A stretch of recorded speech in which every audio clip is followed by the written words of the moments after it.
പൊളിച്ചെഴുത്തിലേക്ക് സ്വാഗതം.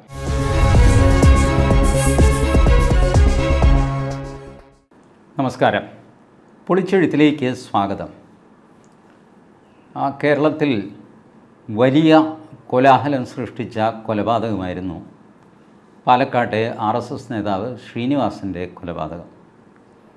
കൊലപാതകം ഒന്നോ രണ്ടോ ഏറിയാൽ 3 ദിവസം കൊണ്ട് മാധ്യമങ്ങളിൽ നിന്ന് മറഞ്ഞു പോകും. പിന്നെ അതിനെന്ത് സംഭവിച്ചു എന്നാരും അന്വേഷിക്കാറില്ല. കേസുമായിട്ട് ബന്ധപ്പെട്ട ആരെങ്കിലും അതിൻ്റെ പിന്നാലെ നടക്കുന്നുണ്ടാവും. അപ്പോഴത്തേക്ക് അടുത്ത കൊലപാതകം വന്നു, ബഹളമായി, അതിൻ്റെ പിന്നാലെ പോയി, വേറൊരു ആത്മഹത്യ നടന്നു, അതിൻ്റെ പിന്നാലെ പോയി, വേറൊരു സ്ത്രീ പീഡനം, അതിൻ്റെ പിന്നാലെ പോയി, ഇങ്ങനെ പൊയ്ക്കൊണ്ടിരിക്കുകയാണ് വാർത്തകൾ. നമ്മളും വാർത്തകളുടെ പിന്നാലെ ഇങ്ങനെ സഞ്ചരിച്ചുകൊണ്ടിരിക്കും. എന്തൊക്കെയോ നടക്കുന്നു, നാട്ടിലാ കുഴപ്പമാണെന്നൊക്കെ പറയും. നമ്മൾ ഭക്ഷണം കഴിക്കും, നമ്മളുടെ ജോലികൾ നടത്തും, ഇങ്ങനെ പോകും. ഞാൻ ഈ ശ്രീനിവാസൻ കേസ് ഒന്ന് ഫോളോ ചെയ്തു. സാമാന്യം വലുതായി തന്നെ പത്രങ്ങളിൽ റിപ്പോർട്ട് വന്നതാണ്. ശ്രീനിവാസൻ കൊലക്കേസിലെ 19 പ്രതികൾക്ക് ഹൈക്കോടതി ജാമ്യം കൊടുത്തു, 9 പേർക്ക് കൊടുത്തില്ല. ഈ ശ്രീനിവാസൻ കേസ് നടക്കുന്നത് 16/4/2022 മേലാമുറി ജംഗ്ഷനിൽ പാലക്കാട് ടൗണിൽ വെച്ചാണ് RSS പ്രവർത്തകനായ ശ്രീനിവാസൻ പോപ്പുലർ ഫ്രണ്ടുകാർ എന്ന് പറയപ്പെടുന്നവർ അദ്ദേഹം വധിക്കപ്പെട്ടു അവരുടെ കയ്യിൽ. അപ്പോൾ ആദ്യം സാധാരണ പോലീസ് ഒരു കൊലപാതകത്തിൽ ചെയ്യുന്ന പോലെ FIR രജിസ്റ്റർ ചെയ്യുന്നു, കുറേ പ്രതികളെ അറസ്റ്റ് ചെയ്യുന്നു. 55 പേരാണ്. എല്ലാവരെയും ഒന്നും കിട്ടുന്നില്ല, കിട്ടിയവരെ അറസ്റ്റ് ചെയ്തു. ഇങ്ങനെ ഇരിക്കുമ്പോൾ ഈ കേസ് NIA ഏറ്റെടുത്തുകൊണ്ട് കേന്ദ്ര സർക്കാരിൻ്റെ നോട്ടിഫിക്കേഷൻ വന്നു. ഒരു ഭീകരപ്രവർത്തനത്തിൻ്റെ ഛായ ഈ കേസിനുണ്ട്, അതുകൊണ്ട് NIA ഈ കേസ് അന്വേഷിക്കുമെന്ന് തീരുമാനിച്ചു. അതോടെ കേരള പോലീസ് രംഗത്ത് നിന്ന് മാറി. ഏകദേശം അവരുടെ ജോലി തീരാറായി. പ്രതികൾ എന്നവർ കരുതിയ ഒരുപാട് പേരെ അറസ്റ്റ് ചെയ്തു. 7 പേര് നാട് വിട്ടു. അവരെ ഇതുവരെ കിട്ടിയിട്ടുമില്ല, അവരെ അറസ്റ്റ് ചെയ്തിട്ടില്ല. അതുകൊണ്ട് അവരുടെ പേരുകൾ പെൻഡിങ്ങിൽ വെച്ചിട്ട് കയ്യിൽ കിട്ടിയവരെ വെച്ച് കേസ് മുന്നോട്ട് പോവുകയാണ്. ഇതിനിടയ്ക്ക് ഇവർ ലോവർ കോർട്ടിൽ ജാമ്യാപേക്ഷ കൊടുത്തു. ലോവർ കോർട്ട് അത് തള്ളി ഹൈക്കോടതിയിൽ വന്നു. ഈ വന്ന ആളുകളുടെ പേരുകൾ നിങ്ങളാരും ഓർമ്മ വയ്ക്കില്ല, പക്ഷേ എന്നാലും ഞാനൊന്ന് വായിക്കാം.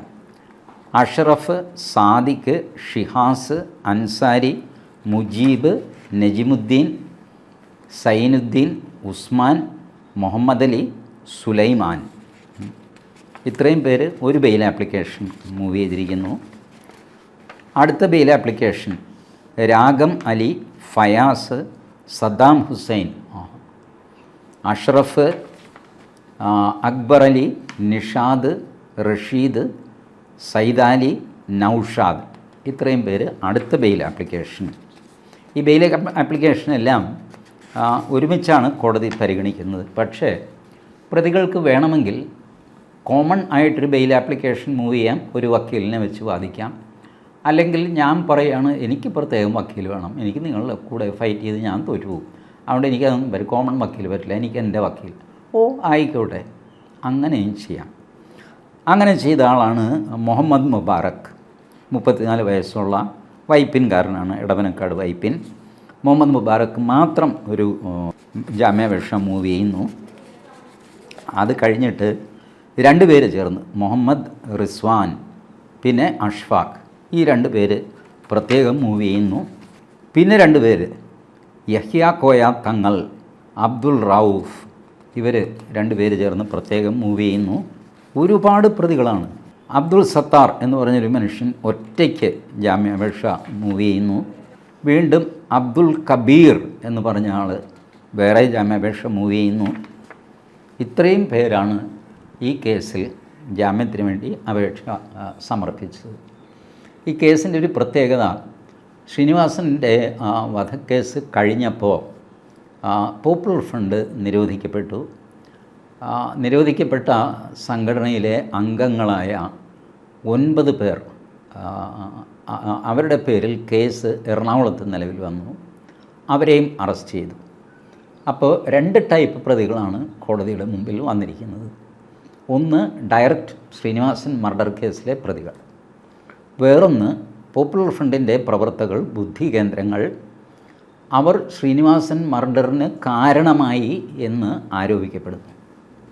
ശ്രീനിവാസനെ നേരിട്ട് കുത്തുക, ശ്രീനിവാസനെ കുത്തിക്കൊല്ലാനുള്ള ഒരു അന്തരീക്ഷം സൃഷ്ടിക്കുക. രണ്ടും രണ്ടാണ്, പക്ഷേ രണ്ടും ക്രൈമാണ്. അപ്പോൾ പോപ്പുലർ ഫ്രണ്ട് ഇതിനു വേണ്ടിയിട്ടുള്ള അന്തരീക്ഷം സൃഷ്ടിക്കുകയും അവരുടെ പ്രവർത്തകർ ഈ RSSകാരനെ കൊല്ലുകയും ചെയ്തു. അന്യമതസ്ഥരെ കൊല്ലാനുള്ള അവരുടെ രേഖ, അതാണ് ഈ വിഷൻ 2047 എന്ന് പറയുന്ന രേഖ. ഇവർ തമ്മിൽ സംസാരിച്ചതിൻ്റെ വോയിസ് റെക്കോർഡ് അത് ഇതൊക്കെ പോലീസുകാരുടെ കയ്യിൽ കിട്ടി. ഇൻവെസ്റ്റിഗേഷനിൽ തെളിഞ്ഞത് 51 പ്രതികളാണ് ഇതിൽ ഉള്ളത്. അതിൽ 44 പേരെ അറസ്റ്റ് ചെയ്തു. ഒരാൾ മരിച്ചു. 7 പേർ അബ്സ്കോണ്ടിങ് ആണ്, നാട് വിട്ടു അഥവാ കാണാനില്ല. ഇതാണ് സ്ഥിതി. അപ്പോൾ ശരിക്കും പറഞ്ഞാൽ 44-ഉം 1-ഉം 45-ഉം 7-ഉം 52 ആകണം. പക്ഷേ 51 ഇവരെ എഴുതുന്നുള്ളൂ. കാരണം ഒരാൾ മരിച്ചുപോയി. മരിച്ചുപോയ ആളിൻ്റെ പേരിൽ പിന്നെ ഒരു പ്രൊസീഡിങ്സും ഇല്ല. അയാൾ മരിച്ചുപോയി, അയാളുടെ ഭാര്യയെ പിടിക്കുക, അച്ഛനെ പിടിക്കുക, അങ്ങനെ ഒരു ഏർപ്പാട് ക്രിമിനൽ ലോയിലില്ല. കുറ്റക്കാരനെ ആരാണോ അയാളെ പിടിക്കുക, അയാൾ പിടികിട്ട അയാൾ മരിച്ചുപോയി എന്ന് വെച്ചോ, അതോടെ അയാളുടെ കേസ് തീർന്നു. പിന്നെ അത് പരിഗണനയിൽ ഇല്ല. ഇത് കഴിഞ്ഞപ്പോഴാണ് ഈ ഇൻഫർമേഷൻ കേന്ദ്ര സർക്കാരിന് കിട്ടുകയും ഇത്രയും പേരെ അറസ്റ്റൊക്കെ ചെയ്ത് കഴിഞ്ഞിട്ടാണ് കേന്ദ്ര സർക്കാർ NIAക്ക് വിടുന്നത് കേസ്. ഏതായാലും കേസ് NIA അന്വേഷിച്ചു. അവർ കുറ്റപത്രം സമർപ്പിച്ചു. അതിൻ്റെ ജാമ്യാപേക്ഷ കീഴ്ക്കോടതി തള്ളി ഹൈക്കോടതിയിൽ വന്നു. ഹൈക്കോടതിയിൽ വന്നു കഴിഞ്ഞപ്പോൾ നോക്കൂ, ഒരു പേജ് നമ്പർ 11 മുതൽ ഏകദേശം 35 വരെ, അപ്പോൾ 25 പേജോളം കോടതി ബെയിൽ എന്താണ് എന്ന് ചർച്ച ചെയ്തു. ഞാൻ സാധാരണ ഇതിൽ കണ്ടിട്ടില്ല. സുപ്രീം കോടതി ജഡ്ജ്മെൻറ്റിലൊക്കെ 2, 3, 4 പേജൊക്കെ ബെയിൽ എന്താണെന്നുള്ളത് വിശദീകരിക്കാനായിട്ട് എടുക്കാറുണ്ട്. ഞാൻ കണ്ടതിൽ വെച്ച് എൻ്റെ പരിമിതമായ അറിവ് കേട്ടോ, ചെറിയ അറിവുള്ള മനുഷ്യനാണ് ഞാൻ.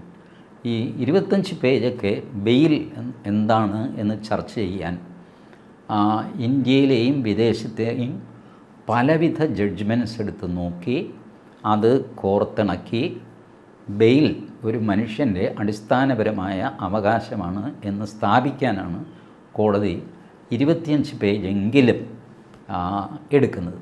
25 പേജ് ബെയിൽ അടിസ്ഥാനപരമായ ആവശ്യമാണ്, മൗലികാവകാശമല്ല കേട്ടോ, അടിസ്ഥാനപരമായ ഒരു ബേസിക് റൈറ്റ് എന്നുള്ള നിലയ്ക്ക് അത് ബെയിൽ കൊടുക്കേണ്ടതാണ്. അത് NIA ആയാലും UAPA കേസായാലും എന്ത് കേസായാലും ഇത് സ്ഥാപിക്കാൻ വേണ്ടിയിട്ടാണ്. ബെയിൽ കൊടുക്കാനുള്ള ന്യായങ്ങളല്ല ഈ പറയുന്നത്. ബെയിലിന് ഒരു പൗരന് അർഹതയുണ്ടോ എന്നുള്ള ചർച്ചയാണ്, വളരെ ദീർഘമായ ചർച്ചയാണ്. ഈ ചർച്ച വായിച്ചുകൊണ്ടിരിക്കുമ്പോൾ തന്നെ എനിക്ക് തോന്നി കോടതി ബെയിൽ കൊടുക്കാനുള്ള പുറപ്പാടാണ്. അപ്പോഴത്തേക്ക് ബെയിൽ കൊടുത്തു എന്നൊക്കെയുള്ള വാർത്തയൊക്കെ വന്നു കഴിഞ്ഞു. പക്ഷേ ഈ ജഡ്ജ്മെൻറ്റ് വായിക്കുമ്പോൾ നമുക്ക് കിട്ടുന്നൊരു ഇമ്പ്രഷനുണ്ടല്ലോ, അതിൽ ബെയിൽ കൊടുക്കാം, ഇവർക്ക് വലിയ കാര്യമൊന്നും കാണുന്നില്ല. ബട്ട് NIAയുടെ കേസാണ്, പോപ്പുലർ ഫ്രണ്ടിനെ നിരോധിച്ചിരിക്കുന്നു. പബ്ലിക്കിൽ ഒരു ഇമ്പ്രഷൻ പോപ്പുലർ ഫ്രണ്ടിനെ പറ്റിയുണ്ട്.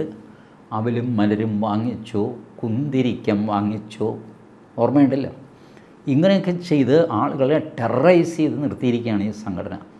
ആ സംഘടനയിൽപ്പെട്ടവർ നടത്തിയ കൊലപാതകം പട്ടാപ്പകൽ, അത് മാത്രമല്ല കൊന്നത് RSSകാരനെയാണ് താൻ.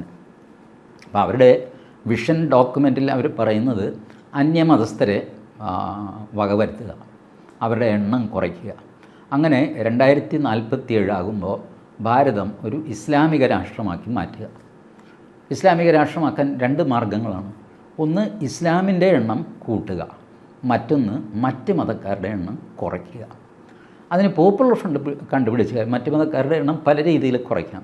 പോപ്പുലർ ഫ്രണ്ട് കണ്ടുപിടിച്ചത് ഒരു കാര്യം ചെയ്യും, കൊന്ന് തള്ള്, പണി കഴിഞ്ഞില്ല. ഇപ്പോൾ ഇന്നലെയാണ് UPയിലെ ആ സംഭവം. ഏതോ ഒരു ദിവ്യൻ, അങ്ങനെ സ്വാമി എന്ന് പറയാൻ പാടില്ല, പുള്ളി സ്യൂട്ടൊക്കെ ഇട്ട് വെള്ള നിറത്തിലുള്ള ആളാണ്. അവിടെ ലക്ഷക്കണക്കിന് ആൾ കൂടുന്നു ആ മനുഷ്യനെ കാണാൻ, അങ്ങയുടെ അനുഗ്രഹം വാങ്ങാനോ പ്രസംഗം കേൾക്കാനോ എന്നൊക്കെ പറഞ്ഞിട്ട്. ഓർക്കാപ്പുറത്ത് അവിടെ സ്റ്റാമ്പേഡ് നടക്കുന്നു. പെട്ടെന്ന് ആൾക്കൂട്ടം വയലൻ്റ് അങ്ങോട്ടും ഇങ്ങോട്ടും ഒക്കെ ഓടുന്നു. ഇപ്പോൾ TV-യിൽ ഞാൻ സംസാരിക്കുന്ന സമയത്ത് TV-യിൽ 121 പേര് മരിച്ചു എന്നാണ്. 2 ലക്ഷം പേരവിടെ കൂടിയെന്ന് പറയുന്നു. അതിൻ്റെ ഡയഗ്രാം ഫോട്ടോയൊക്കെ വന്നിട്ടുണ്ട്. വലിയ വിശാലമായ ഒരു പാടം വൃത്തിയാക്കിയിട്ട് പന്തലൊക്കെ ഇട്ട് ഉള്ളതാണ്. അപ്പോൾ അവിടെ ഒരു സ്റ്റാമ്പേഡ് നടക്കേണ്ട കാര്യമില്ല. നിങ്ങൾ നോക്കൂ, ശബരിമലയിൽ പണ്ട് പുല്ലുമേട്ടിൽ ഇതുപോലെ സ്റ്റാമ്പേഡ് നടന്നു. സ്റ്റാമ്പേഡ് തുടങ്ങിക്കഴിഞ്ഞാൽ പിന്നെ അതിൻ്റെ ചവിട്ട് ആർക്കും പിടിച്ചു നിൽക്കാൻ പറ്റില്ല. കാരണം എൻ്റെ മുമ്പിൽ ഒരാൾ വീഴുന്നു, പുറകിൽ നിന്ന് തള്ളു വരുന്നു. എനിക്ക് ഈ വീണ ആളിനെ ചവിട്ടാതെ രക്ഷയില്ല എനിക്ക്, അല്ലെങ്കിൽ ഞാനും കൂടെ വീഴണം. അപ്പോൾ ഞാൻ എന്ത് ചെയ്യും? മുമ്പിലുള്ള ആളിനെ ചവിട്ടിയിട്ട് ഞാൻ മുന്നോട്ട് പോകും. പുറകെ വരുന്ന ആൾ, അയാൾക്കും രക്ഷയില്ല, പുറകിൽ നിന്ന് തള്ളു വന്നുകൊണ്ടിരിക്കുകയാണ്, അയാളും വീണ് കിടക്കുന്ന ആളിനെ ചവിട്ടും. ഇങ്ങനെ വീണ് പോയവൻ ചവിട്ടുകൊണ്ട് മരിക്കുന്ന ഏർപ്പാടാണ് സ്റ്റാമ്പേഡ്. ഇത് ശബരിമലയിൽ പുലിമേട്ടിൽ സംഭവിച്ചു. കാരണം പുലിമേട്ടിൽ ഈ വടം കെട്ടി ഇത് ചെയ്തിരുന്നു, ബ്ലോക്ക് ചെയ്തിരുന്നു. അപ്പോൾ ആളുകൾക്ക് അങ്ങോട്ടോ ഇങ്ങോട്ടോ ഓടാനോ പിടിക്കാനോ ഉള്ള സ്ഥലമില്ല. പക്ഷേ ഉത്തർപ്രദേശിലെ ആ ഡയഗ്രം കണ്ടിട്ട് ഞാൻ പറയുകയാണ്, വിശാലമായ പാടമാണ്, തുറന്ന പന്തലാണ്, ആർക്കേത് വശത്തൂടെ വേണമെങ്കിലും ഇറങ്ങിപ്പോകാവുന്നതാണ്. അപ്പോൾ പിന്നെ എന്തുകൊണ്ട് ആൾക്കാർ മരിച്ചു? അതൊന്ന് പരിശോധിക്കേണ്ടതാണ്. കാരണം ഇതിന് ഉപോത്ബലകമായിട്ട് പലരും ഉന്നയിക്കാറുള്ള ഒരു വിഷയമുണ്ട്. ഇടയ്ക്ക് 1-2 വീഡിയോ ഈ പോപ്പുലർ ഫ്രണ്ട് പോലത്തെ സംഘടനകളുടെ ഇറങ്ങിയിരുന്നു, മലയാളത്തിൽ തന്നെ ഇറങ്ങിയിരുന്നു. ഈ നീയൊക്കെ എന്ത് നോക്കിക്കൊണ്ടിരിക്കുക? എടാ, തൃശ്ശൂർ പൂരം നടക്കുമ്പോൾ വണ്ടി ഓടിച്ച് കയറ്റണ്ടേ? തൃശ്ശൂർ പൂരത്തിൻ്റെ നടുക്ക് ഒരു ലോറി അങ്ങ് ഓടിച്ച് കയറ്റിയെന്ന് വെച്ചോ, ആളുകൾ 4 പാട് ഓടും, സ്റ്റാമ്പേഡ് നടക്കും. ലോറി ഇടിച്ച് മരിക്കുന്നത് 3-4 പേരായിരിക്കും, ബാക്കി ചവിട്ട് കൊണ്ട് മരിക്കും. 100 കണക്കിന് 1000 ആൾക്കാർ ചവിട്ട് കൊണ്ട് മരിക്കും. വേറൊരാളുടെ, അപരിചിതനായ ഒരു മനുഷ്യൻ്റെ ചവിട്ട് കൊണ്ട് നമ്മൾ മരിക്കും. അയാളുടെ കുറ്റമല്ല, കാരണം അയാൾ വീണാൽ അയാൾക്ക് ചവിട്ട് കിട്ടും, അതുകൊണ്ട് അയാൾ വീഴാതിരിക്കാനായിട്ട് നമ്മളെ ചവിട്ടിയിട്ട് കടന്നു പോകും. എന്തൊരു ഏർപ്പാടാണെന്ന് ആലോചിച്ച് നോക്കും. അപ്പോൾ ഇങ്ങനെയൊക്കെ ആലോചിച്ച് തയ്യാറാക്കിയ ഒരു ഡോക്യുമെൻ്റാണ് വിഷൻ 2047. അത് വ്യാപകമായിട്ട് പ്രചരിപ്പിക്കപ്പെട്ടു. ഒരു പത്രപ്രവർത്തകൻ എനിക്കത് വാട്സാപ്പിലിട്ട് തന്നു. ഇത് പോപ്പുലർ ഫ്രണ്ടിൻ്റെ ഡോക്യുമെൻ്റാണ്. ഞാൻ നോക്കിക്കഴിഞ്ഞപ്പോൾ ഒരുപാട് പേജുകളൊക്കെ ഉണ്ട്. ആരെ ഇത് തുറന്ന് വായിക്കാനൊക്കെ ഞാൻ എന്തെങ്കിലും പറഞ്ഞിട്ട് പോട്ടെ, ആരും മൈൻഡ് ചെയ്യുന്നതിനേക്ക്. ഒരാൾ ചുമ്മാ പറയുകയാണ്, എല്ലാവരെയും കുത്തിമലർത്തി ഞാൻ എൻ്റെ മതം സ്ഥാപിക്കുന്നൊക്കെ പറഞ്ഞപ്പോൾ സ്റ്റുപ്പിഡ്, പോയി പണി നോക്കാൻ പറ എന്നുള്ള മട്ടിൽ ഞാനത് അവഗണിച്ചു. പിന്നീട് എനിക്ക് മനസ്സിലായി, ഈശ്വര അത് അവഗണിക്കരുതായിരുന്നു. പിന്നെ ആ വാട്സാപ്പ് നോക്കിയപ്പോൾ അത് കാണുന്നുമില്ല. ഇനി അതിൻ്റെ ഒരു കോപ്പി സംഘടിപ്പിക്കേണ്ടിയിരിക്കുന്നു. കാരണം സംഭവങ്ങൾ നമ്മളെ കടന്ന് മുന്നോട്ട് കുതിച്ചുകൊണ്ടിരിക്കുകയാണ്. ഏതായാലും കോടതി ജാമ്യത്തിന് അർഹതയുണ്ട് ഒരു മനുഷ്യൻ. കോടതി പറയുന്നു, പ്രൊസീഡിങ് ദസ്, ഈ 10-25 പേജിൻ്റെ രത്നച്ചുരുക്കം. We feel that it is only in respect of those appellant accused against whom the material relied upon by the prosecution when taken as a whole crosses the threshold of general allegation coupled with overt acts that would clearly suggest complicity of the accused in the offence with which he is charged, that we can say with any degree of conviction that there are reasonable grounds for believing that the accusation against that person is prima facie true. ചുരുക്കി പറഞ്ഞാൽ ഒരു പ്രത്യേക ത്രഷോൾഡിനപ്പുറം സംശയാതീതമായ തെളിവുകൾ പ്രഥമദൃഷ്ട്യാ ഉണ്ടെങ്കിൽ മാത്രമേ bail നിഷേധിക്കാനുള്ള സാധ്യത ഞങ്ങൾ പരിഗണിക്കുകയുള്ളൂ. ഇതാണ് കോടതി പറഞ്ഞതിൻ്റെ അർത്ഥം. അത് ഇങ്ങനെ ഇംഗ്ലീഷിലാക്കി വളച്ചു കെട്ടി എഴുതിയെന്നേ ഉള്ളൂ. In other words, there has to be some corroborative material other than mere statements of witnesses to show that there were overt acts or acts of active participation by the appellants accused, such as authorship of offensive documents and speeches in order to deny them bail. Bail നിഷേധിക്കണമെങ്കിൽ സാക്ഷിമൊഴികൾ മാത്രം പോരാ, ദൃക്സാക്ഷിമൊഴി ഉണ്ടാവും, അത് പോരാ. അതുകൂടാതെയുള്ള strong തെളിവുകൾ വേണം. എത്തരം തെളിവുകൾ ഒന്നുകൂടെ നോക്കാം നമുക്ക്. കൊറോബറേറ്റീവ് മെറ്റീരിയൽ, സാധനം. ഇപ്പോൾ കത്തി കൊണ്ട് കുത്തി, വാൾ കൊണ്ട് വെട്ടി, കത്തിയുണ്ടോ വാളുണ്ടോ, അതോ വെട്ടിയത് കണ്ട നാരായണനും മാധവനും ഒക്കെ ഞങ്ങൾ കണ്ടു എന്ന് പറഞ്ഞാൽ മാത്രം മതിയോ? പോരാ. ബെയിൽ കൊടുക്കാനുള്ള കണ്ടീഷനാണ് കേട്ടോ, അല്ലാതെ കേസ് വെറുതെ വിടാനുള്ള കണ്ടീഷനല്ല. In the case of those persons against whom the material relied upon by the prosecution comprises only of statements of witnesses and documents and material objects that cannot be attributed to them in any manner, we will have to enlarge them on bail. മനസ്സിലായല്ലോ? ഈ വെറുതെ സാക്ഷിമൊഴിയുടെ പുറത്ത് ഒരാൾക്ക് ജാമ്യം നിഷേധിക്കാൻ ഞങ്ങൾ ഉദ്ദേശിക്കുന്നില്ല. ജാമ്യാപേക്ഷയിലേക്ക് കടന്നിട്ടില്ല കോടതി ഇതുവരെ. ജാമ്യം എന്താണെന്ന് ചർച്ച ചെയ്തിട്ട് ജാമ്യം ഞങ്ങൾ കൊടുക്കാൻ ഉദ്ദേശിക്കുന്നതും ഉദ്ദേശിക്കാത്തതുമായ കാര്യങ്ങൾ പറയുകയാണ്. ആർക്കൊക്കെ ഞങ്ങൾ ജാമ്യം കൊടുക്കും, ആർക്ക് കൊടുക്കില്ല എന്ന് ആദ്യം പറയുന്നു. 2 കാറ്റഗറി ആയിട്ട് തിരിക്കുന്നുമുണ്ട്. We now proceed to deal with the charges and evidence against each of the appellant in these appeals. അപ്പോൾ ഇനി ഞങ്ങൾ ഓരോരുത്തരുടെയും കാര്യം പരിശോധിക്കാം എന്ന് പറഞ്ഞിട്ട് പ്രധാനപ്പെട്ട ഒരു തെളിവായിട്ട് കോടതിയിൽ ഹാജരാക്കിയത് മുഹമ്മദ് മുബാറക്കിൻ്റെ വോയിസ് ക്ലിപ്പാണ്. മുഹമ്മദ് മുബാറക്ക് അക്യൂസ് നമ്പർ 15-ാം പ്രതിയാണ്. ഈ 2 കേസുകളുള്ളത് കൊണ്ട് 2 കേസിലും 1-ാം പ്രതി, 2-ാം പ്രതി, 3-ാം പ്രതി എന്നൊക്കെ വരും. 2-ാമത്തെ കേസിൽ 1-ാം പ്രതി, 2-ാം പ്രതി എന്നൊക്കെ വരും. അതിനകത്ത് ഒരു കേസിലെ 15-ാം പ്രതിയാണ് മുഹമ്മദ് മുബാറക്ക്.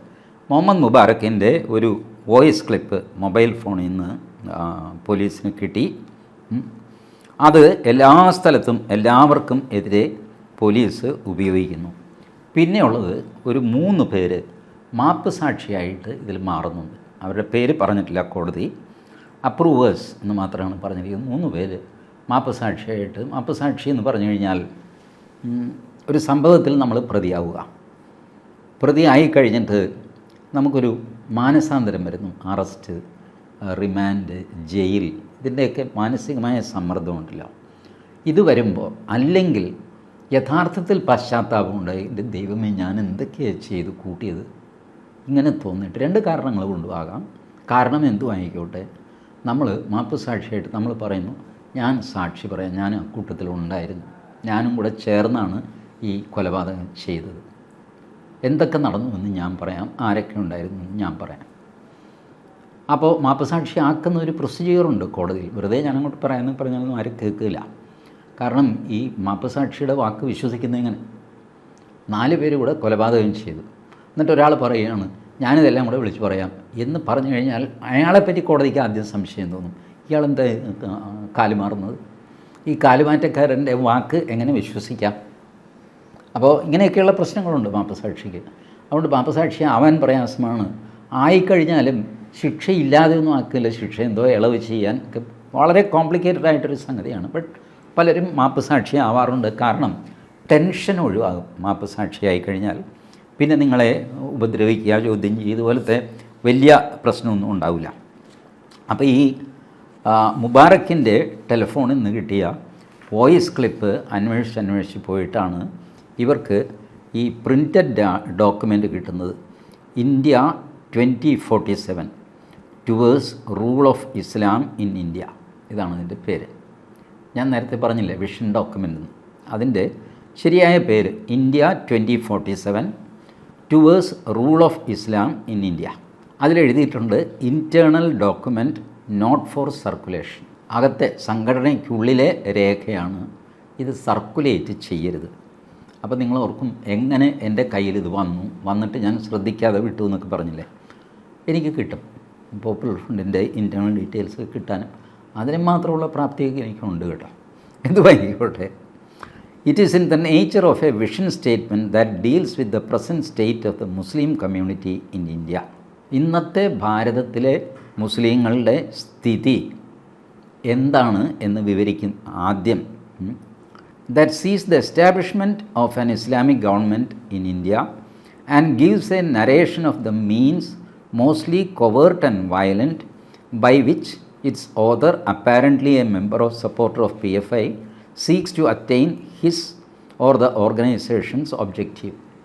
ഇന്ത്യയിലെ മുസ്ലിങ്ങളുടെ സ്ഥിതി മഹാകഷ്ടമാണെന്ന് തിരിച്ചറിഞ്ഞിട്ട് ഒരു ഇസ്ലാമിക ഭരണം കൊണ്ടുവരാനായിട്ട് സംഘടനയുടെയോ അതോ ഇതെഴുതി തയ്യാറാക്കിയ വ്യക്തിയുടെയോ പ്ലാൻ എന്താണെന്ന് ഇതിൽ വിവരിക്കുന്നു.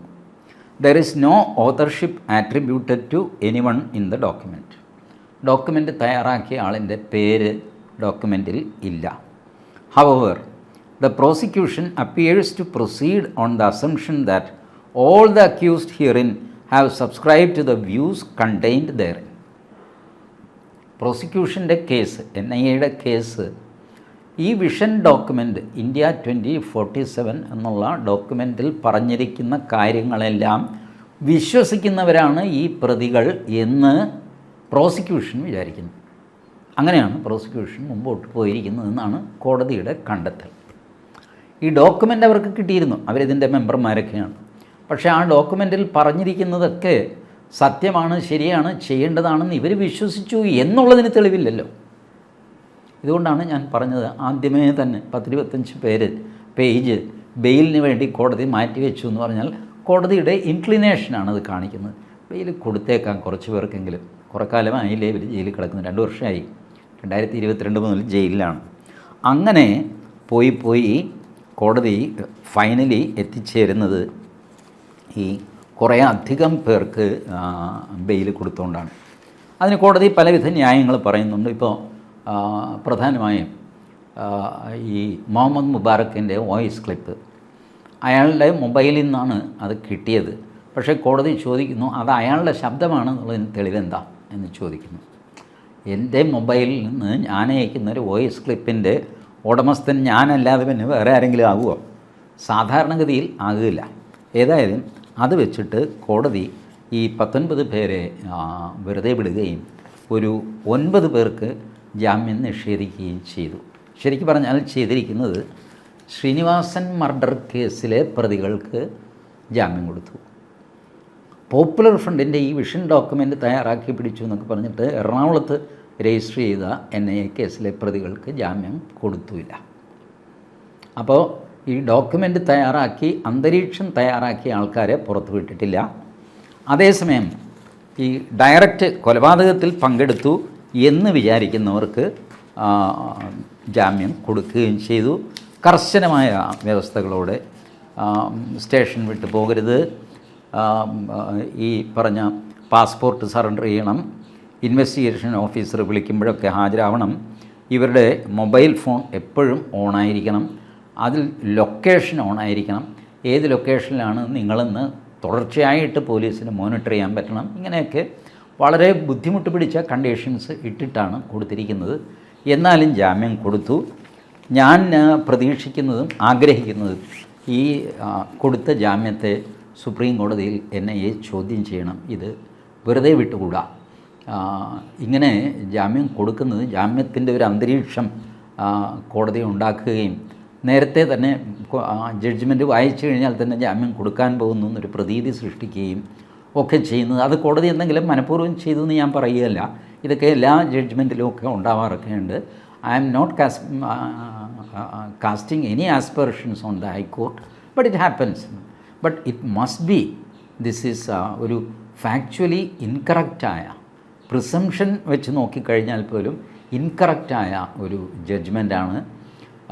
അത് കേരളത്തെ ദൂരവ്യാപകമായിട്ട് ബാധിക്കും. 10 പേർക്ക് ജാമ്യം കൊടുത്താൽ എന്ത് ആകാശിടിഞ്ഞ് വീഴാൻ പോകുന്നു എന്നുള്ള രീതിയിൽ നിസ്സാരമായിട്ട് കാണേണ്ടതല്ല.